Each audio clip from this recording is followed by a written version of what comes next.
Magandang gabi uli, mga masugid nga tigpaminawan, taga-subaybay ng ating programa dito sa 91.5 FM Radio dito sa dakbayan ng Dinagat Island.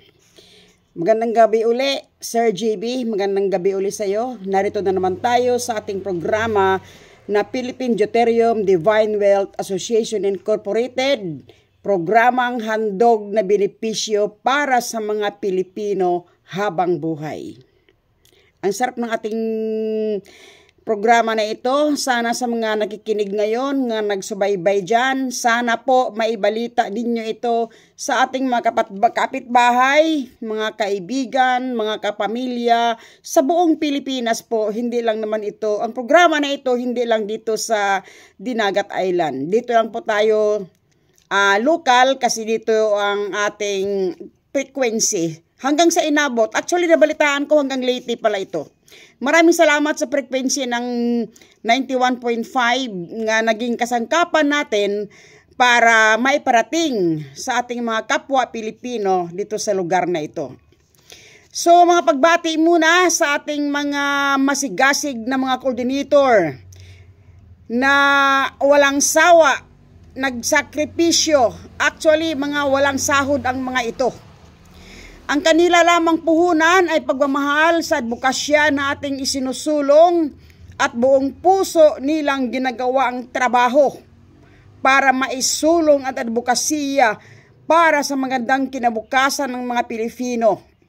Ang nag-udyok sa kanila, pagmamahal sa kapwa, pagmamahal sa inang bayan, at pagmamahal na rin sa Pilipinas. Ito po uli ang inyong Ate Dina, nagbuwis din ng pagod. Wala din akong sawa nga nagbuwis ng aking boses. Pumayag ako na maging kasangkapan ako ng Diyos para matupad na rin ng mabuti dito sa Pilipinas.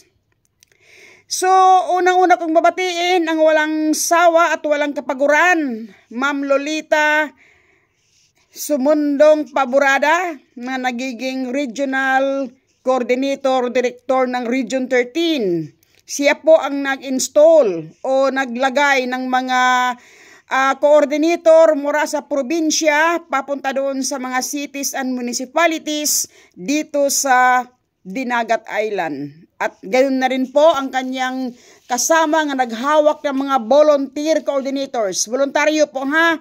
Ang ating mga coordinators, ulit-ulitin ko para sa kaalaman ng lahat, wala itong mga sahod. Nagboluntaryo ang lahat kasi itong ating pinag-usapan dito, pag-asa ng buong bansa, kasama na rin ang pag-asa ng kanilang mga anak. Gayon na rin po ang aking mapamilya. Kaya voluntaryo tayong lahat. Sa ating mga provincial coordinator, mga city coordinator, mga municipal coordinator, mga barangay coordinator, libo-libong pasasalamat po ang aking paparating sa inyo. Hindi ko man mababasa isa-isa ang inyong mga pangalan.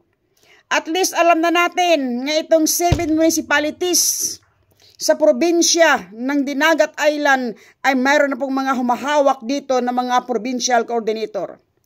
Hindi man siguro lahat ng munisipalidad pa nagkaroon. Pero alam ko, tinatrabaho ito ni Ma'am Lolita S. Paburada. Ma'am, kasama mo ang Diyos sa langit kasi buong puso natin itong ginagawa. At hindi tayo naghahangad na kung anuman sa ating kapwa, kundi napakalinis po ang ating gawain. Salamat po. Ito lang po masasabi ko sa inyong lahat, mga coordinators, no? Bukas ko na siguro mababasa ulit yung mapangalan. Ito lang masasabi ni Ate Dina. Yung inyong mga pagod, pawis at panahon na ginugugol ninyo dito sa trabaho na ito, sinisigurado ko, hindi ito masasayang. Uli-uli, maraming salamat uli, no? Wala akong sawang magpapasalamat kay Mayor Melody Yamira Compasibo dahil sa pagtanggap niya at maging malaya ngayon ang munisipalidad ng Libho. Okay. para naman maging malaya ang ating mga coordinators na hindi sila mag-agam-agam dahil tinanggap ng ating butihing mayor ang ating legalities. So mga coordinators, pwede na maglalakbay sa mga barangay ng buong libho ang ating advokasya na isinusulong. Bandang huli, pinapangarap din natin na makausap ang lamesa ng ating butihing gobernador, ang ating ginoong gobernador ng Dinagat Island, Gobernador Nelo P. Demery. Respeto kami, sir, sa inyong pangangalaga dito sa buong probinsya. Kaya kailangan namin na katukin ang inyong puso, ang inyong opisina, para ipaalam sa iyo na narito ang programa na ginintuang programa at advokasya ng aming asosasyon naglalakbay sa iyong buong probinsyang nasasakupan. Ang aming pakay, kapwa Pilipino, nga mga pobre, nga mabigyan natin ng benepisyo. Mamaya tatalakayin natin ano bang klaseng benepisyo ang handog ng Philippine Deuterium Divine Wealth sa mga Pilipino. So siguro, bilang pagrespeto natin sa ating gobernador, hinihiling ko po sa Diyos sa langit, sana buksan ang puso ng ating butihing gobernador kung magkakarating po sa inyo ang ating mga coordinators para hingiin ang inyong pahintulot na maisagawa ang membership mapping ng aming asosasyon dahil hinahanap namin ngayon ang mga pobre nga matutulungan nga makaahon sa kahirapan. Aming hinihiling dahil ang aming programa ay kailangang magrespeto sa mga lamesa o sa mga namumuno sa ating mga barangay, mga kapitan, mga mayor at mga gobernador. Ito lang po masasabi namin, ma'am. Hindi po kami banta sa panganib ng mga karera natin sa politika. Malaking tulong po ang hatid sa ating mga kababayan at pangako kahit kailan hindi po banta ng panganib sa inyong karera. Kasi po, ganito no, bagkos kami ay nakakatulong.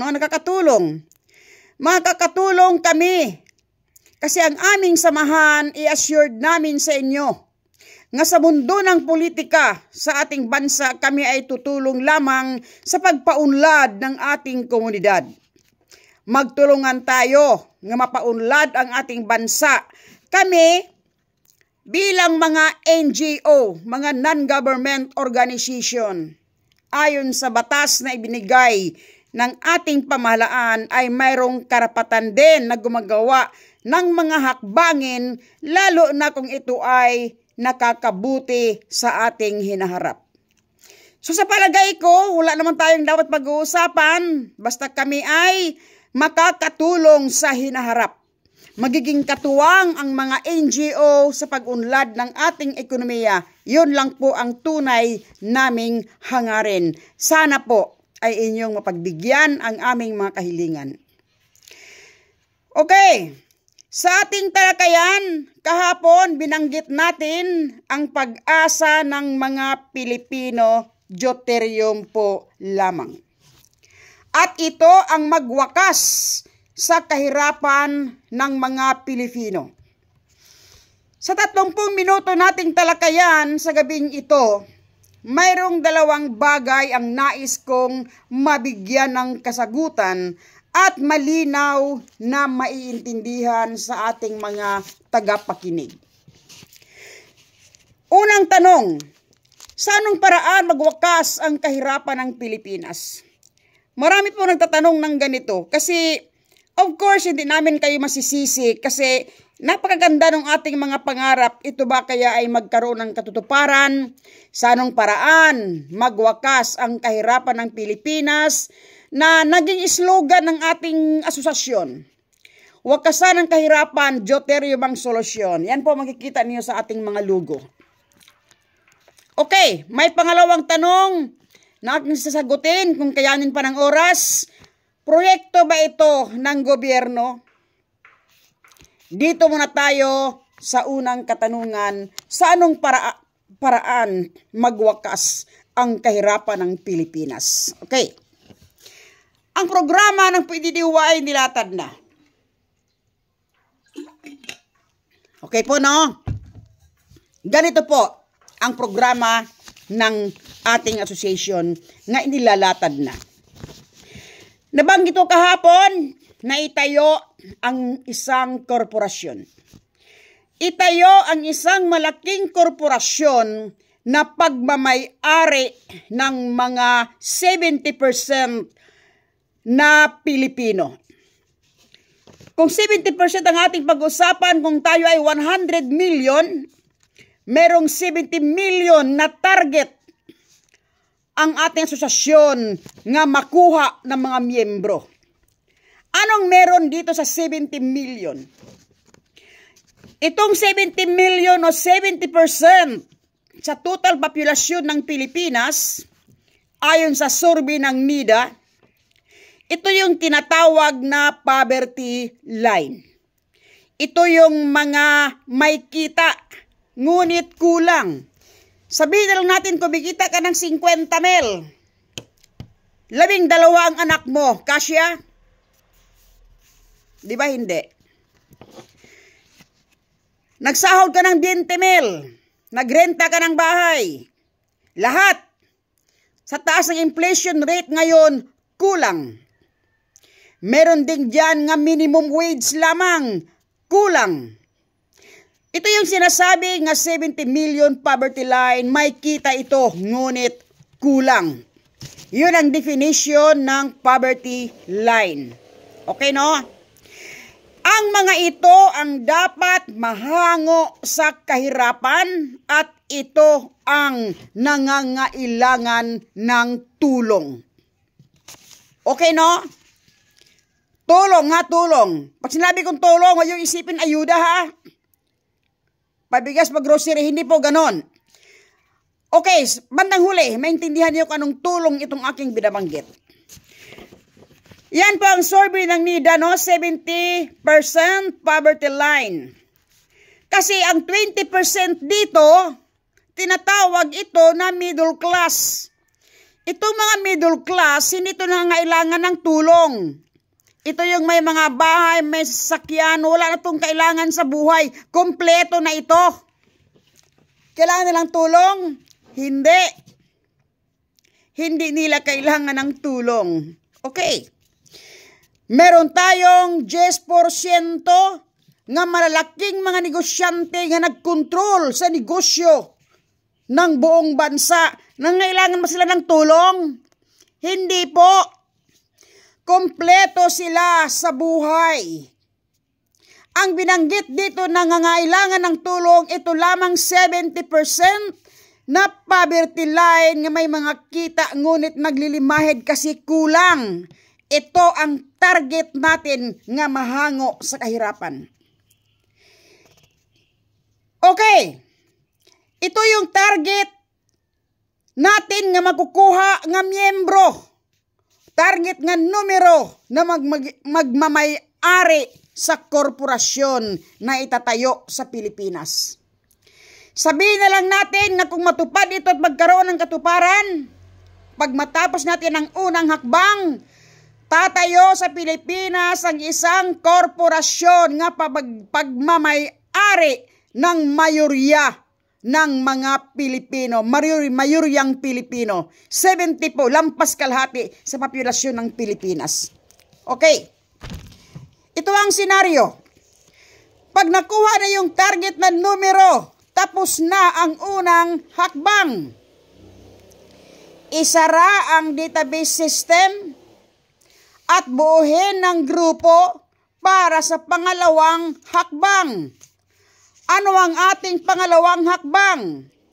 Kukuha tayo ng secondary license para sa negosyo. Alinsunod ito sa batas. Kasi ang isang association, mayroon itong karapatan o allowed ito na magporsige para maging isang korporasyon at pag tayo ay naging korporasyon, tayo ay allowed na rin nga magne-negosyo. Maliwanag? Okay, napakaliwanag. Pagbuo na yung ating korporasyon, existing ng isang korporasyon nga pagmamay-ari ng Maryuriang Pilipino, isolong ng korporasyon na ito ang hydrogen gas na negosyo. Inegosyo natin ang hydrogen gas, yaman nating mga Pilipino kasi nasa Pilipinas ito. Okay, dito maraming katanungan pero sasagutin ko sa ibang parte kung papayagan ba tayo ng gobyerno at sa anong paraan. Maintindihan nito ninyo ng paunti-unti, no, sa ating talakayan. Sa legal na paraan, kukuha tayo ng permit sa ating pamahalaan para i-facilitate ang ating proyekto at wala tayong lalabaging batas. May katanungan dito. May pondo na ba? At sapat ba ang pondo at saan galing? Sa susunod ng mga serye natin, sasagutin ko po ng paunti-unti. Sa ngayon, focus muna tayo. Pag tayo magninegosyo na ang korporasyon sa hydrogen gas na business, tandaan natin, pasok ito sa batas na Oil Exploration Act sa Pilipinas. Mayroon tayong Presidential Decree number 87 sa panahon ng ating Pangulong Ferdinand Marcos at ito'y naisabatas sa Pilipinas noong 1999 kung hindi ako nagkamali. Ano ito? 60-40 law. Ito ang ginamit ng ating gobyerno. Ito yung alituntunin nga sinusunod kaya naitayo dyan sa Palawan, El Nido ang Malampaya. May ideya ba kayo sa Malampaya? Sa mga walang ideya, pag-usapan natin sa ibang panahon. Ano yung Malampaya gas field sa Palawan, El Nido nga existing ito noong panahon ni Ramos. Naitayo ito eh. Kayo lamang namumuhunan dito, hindi po mga Pilipino, mga dayuhan. Nagbigay ito yung total net sales, nung net sales. Ang net sales ng proyekto na ito dyan sa Palawan, El Nido, 60% ng kanilang net sales ibinigay sa ating gobyerno sa Pilipinas at ang kanilang tubo o ganansya, ito lamang 40% sa kanilang net sales ayon sa batas ng Pilipinas. Dito pasok ang ating negosyo. Kasi hydrogen gas ito, kasama ito sa uri ng oil exploration. Okay, no? Sa net sales na ating pinag-uusapan, kasi meron tayong batas na sinusunod, di naman tayo pwedeng lumabag sa batas. Hanggat maaari, batas bang ating sinusunod?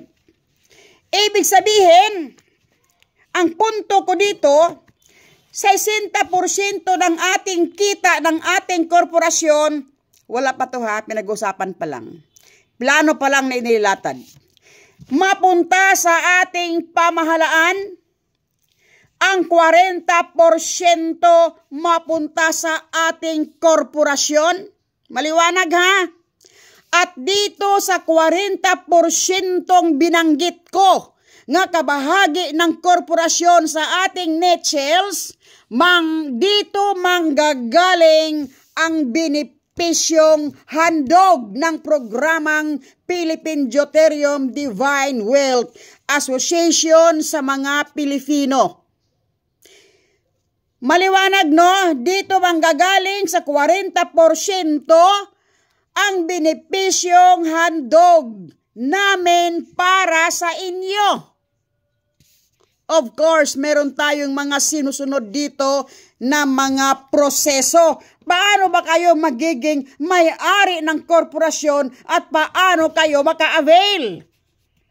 Pag-usapan natin sa susunod. Ang puntos ko dito, ang suma total nito, 60% sa gobyerno ng ating Pilipinas, 40% sa ating korporasyon equals 100%. Pilipino lamang ang makinabang sa yaman ng ating Pilipinas. Sulit Pilipino. Dito, ang usapin lumalaon. Kailangang bakuran nating mga Pilipino ang yaman ng ating Pilipinas. Kailangan nating ipanindigan ito. Bakit po? Maraming tayo ditong katunggali o kakompetensya. Tandaan natin, ang deuterium na ito magiging susunod na enerhiya sa buong mundo, kaya yung ating ang market natin ay buong mundo. Kailangan marami tayong mga Pilipino nga nagmamay-ari ng korporasyon na ito para kung ayaw natin na makikinegosyo sila, pwede. Dahil boses ng taong bayan ang kailangan natin. Ito yung ating soberanya. Malalim na usapin po ito. Susundan nyo lamang si Ate Dina. Meron akong YouTube channel. Sa YouTube channel, i-search lang ninyo ang PDDY Secretary. Paki-like na rin, paki-share natin para makilala tayo ng YouTube. Okay, no?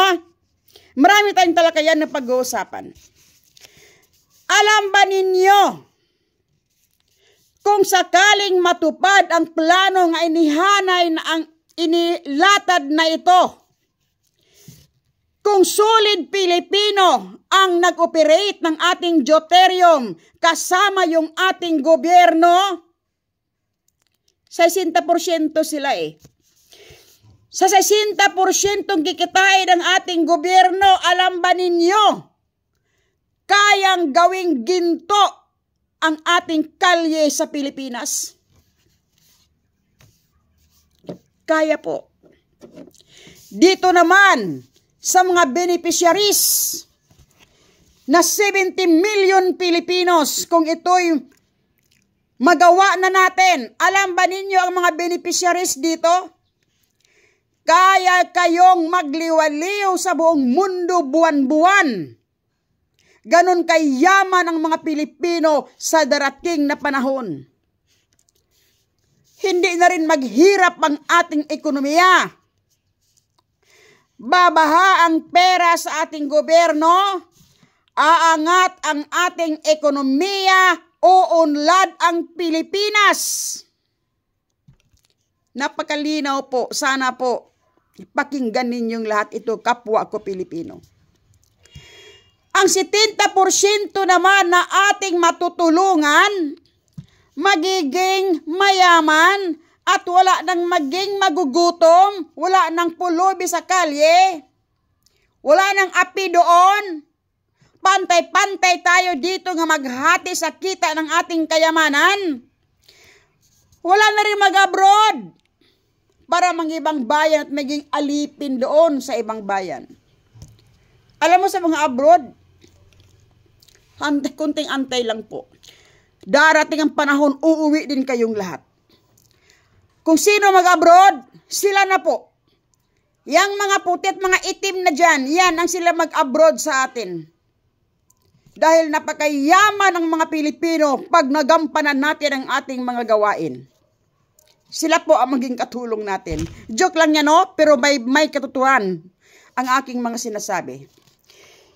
Yayaman ang Pilipino, yayaman ang gobyerno, kaya malaki ang sahod sa ating mga government employee. Ang pobre naman nga 70%, bit-bit nating lahat. Kaya walang maiiwan nga pobre sa bayang Pilipinas. Pagbunyi natin to. Okay na?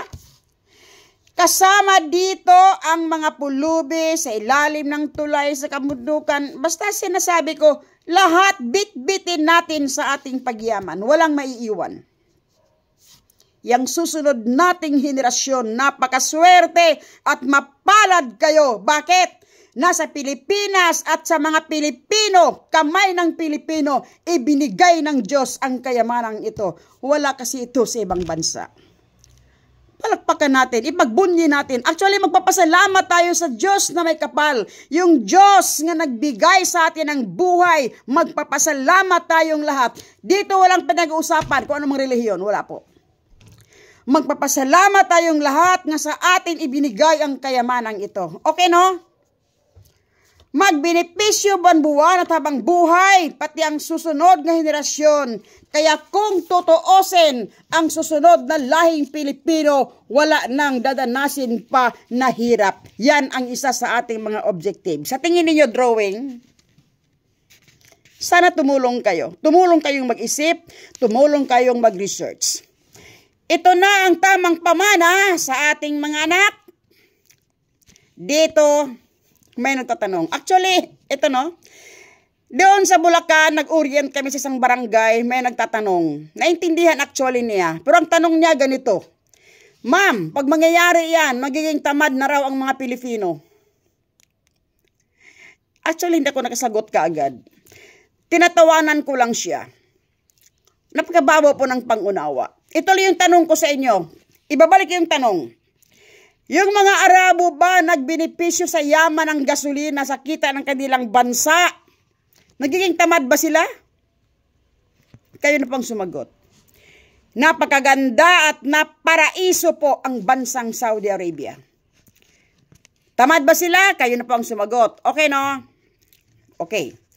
So, ang plano itinakda na ng Philippine Deuterium Divine Wealth Association Incorporated. Wakasan ang kahirapan, Deuterium ang solusyon. Okay. Dito, bigyan ko kayo ng ideya. Gaano kayaman ang mga Pilipino dahil napakamahal ang Deuterium po nga ating pinag-usapan. Konting kaalaman. Konting kaalaman po. Bakit kaya nating gawing paraiso ang Pilipinas? Ang Deuterium nga ating pinag-usapan ay napakamahal ito sa world market. Actually, kasalukuyang mabibili ito ngayon sa world market. Mayroon na pong Deuterium ngayon sa world market. Pwede lang mabibili ito, pero napakamahal.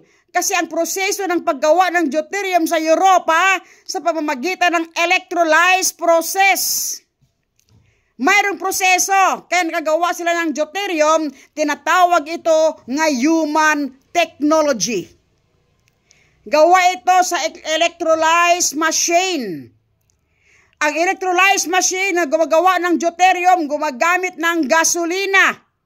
Kaya kung sakaling mauubos na rin ang gasolina sa buong mundo doon sa Middle East, particularly Saudi Arabia, alam na po naman scientist yan, mag-research kayong lahat.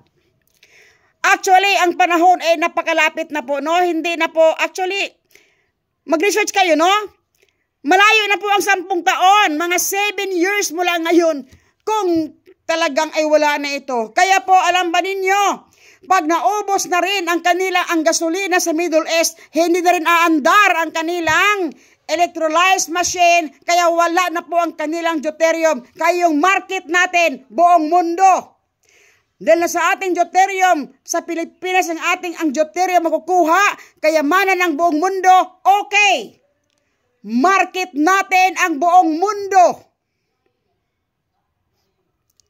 Ang produkto natin, bigay ng Diyos, phenomenal process sa Pilipinas, hindi na kailangan ng electrolyze machine. Kumbaga, bigay ng Diyos, luto na, hanguin na lang natin.